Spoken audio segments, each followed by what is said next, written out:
Triad Stage is now celebrating our 15th season of producing professional live theater in the Triad. And when you look back at where it all started, it actually started at the Yale School of Drama, where Preston and I met.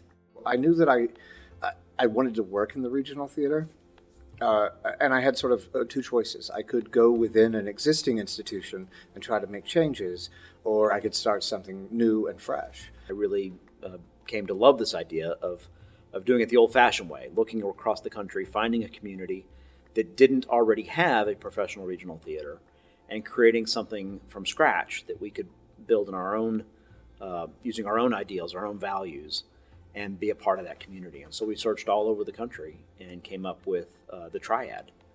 We came to Greensboro and no one knew who we were or what we were going to do. We said we wanted to have a theater. And if you say theater, everyone has their own idea of what theater should be.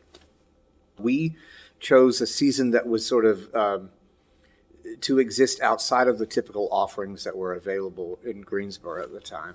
We wanted to do, in response to the conversations we were having with people, we wanted to do sort of challenging, provocative work. And then, just 3 months before we opened, we had this tragedies of September 11th. And I remember the entire mood of the country changed overnight, where there was a sense of exuberance and prosperity. Suddenly people didn't want to go out to restaurants. They didn't want to gather as groups out of fear and uncertainty. And here we were trying to start a brand new theater company where it was all about bringing people together and creating community. And that made that very first season extremely difficult for us. Probably, in hindsight, we maybe should have picked a different season, but we were too far along the way, and we went with that season. It was a little out of step with the zeitgeist of the country at the time. But in doing that season, even though we lost a lot of folks, we also sort of identified our core, the folks that saw our work and appreciated it and wanted more of it.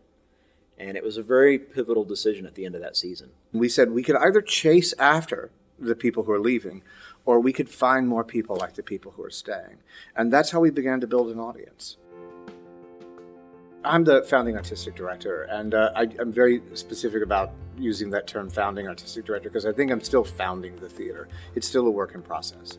It's not as if I started the theater and now I have this other job. Every day I'm working on creating the theater that I work in. Creating a theater that responds to our community, that exists within our community, that is in communication with our community. It's my job to put the resources together so that the artists can do the work they do. I'm fortunate to have an artistic director who understands the business, and I think he's fortunate to have a managing director that understands the art. So I think we really complement each other well that way. But in terms of the day-to-day, in terms of the duties of being a managing director, those change on a case-by-case basis. There will be days when I'm meeting with funders, potential funders, and talking about the needs of our financial needs and asking for large gifts of support. That's a big part of my job. But there are also days where I'm plunging the toilets because the toilets don't work. And while that's not my primary responsibility, there's no job that I think is too big or too small for a managing director to do. My primary job responsibility is the day-to-day operations of the theater, coupled with the financial management of the organization. So I work with Rich Whittington, the founding managing director, on all of the budget and financial reporting that we give to the board, and then work with all of the department heads to sort of facilitate communication between the departments. Much of the day will be spent dealing with entering credit card charges and deposits and kind of dealing with the day-to-day of financial information and answering that. Then whatever emails and things will kind of come up, making sure that contracts are being filled out for first rehearsal and going through that. And then whenever we enter tech, is there overtime? Processing payroll every week is always kind of an interesting thing. sending out our payables, and then whenever we have opening night, I'm one of the people who, after that, is in rotation for the curtain speeches. So then kind of being here for the show. So I may adjust my day a little bit later because I'll be here after, but to give the curtain speech and kind of welcome and be there for the patrons just in case there's any issues or questions. I manage gifts, the donations that we get as a 501c3. We are allowed to solicit gifts. We ask for money from our season pass holder base. We have some donors who aren't season pass holders, which amazes me. They don't see the shows, but they still want to give us money. That surprises me, but I very much appreciate them as well. And so basically, I just manage those relationships. Basically, I'm hanging around at my desk for when things go wrong. And as well as taking meetings to get the things that go wrong fixed, quotes for different building services, upgrades, things like that. Answering emails is a lot of it. It's a big portion of it, just keeping in communication with different folks. So I would say, number one, find out where your passion is. Number two, surround yourself with people that you like to work with. For me, I think it's really important to get experience and to figure out sort of what area you want to focus in. Work hard, get the things that people need done, and they will notice.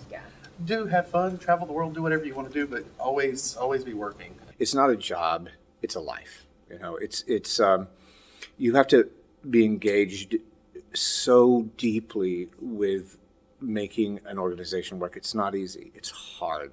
You have to really be passionate and determined and stubborn and never take no for an answer and always push a little bit harder. And you have to believe in something. If you just do it because it's fun, you're going to be deeply disappointed. You have to do it because it's the only thing you can do. And the other thing I would say is just be involved in the art field you choose as much as possible. And that means seeing as much work as possible, simply being around the theater or the gallery or the dance hall, so that you can make yourself indispensable to an organization. Because if you can do that, you'll definitely be successful. Many people told me when I said I want to start a theater, people said, no, don't do it. And in some ways I say that, don't do it. It's a crazy idea. But if you're going to do it, you have to have a vision of the future. You can't just do what was done in the past. You have to be creative. A lot of theaters now are rejecting the idea of a physical building. So if I was going to start a theater today, I probably wouldn't have this building. I probably wouldn't have a season. I probably would do things radically different. So I hope there's a young arts administrator out there who's hearing this and is like, hey, maybe that's an idea. Maybe I'll go do that.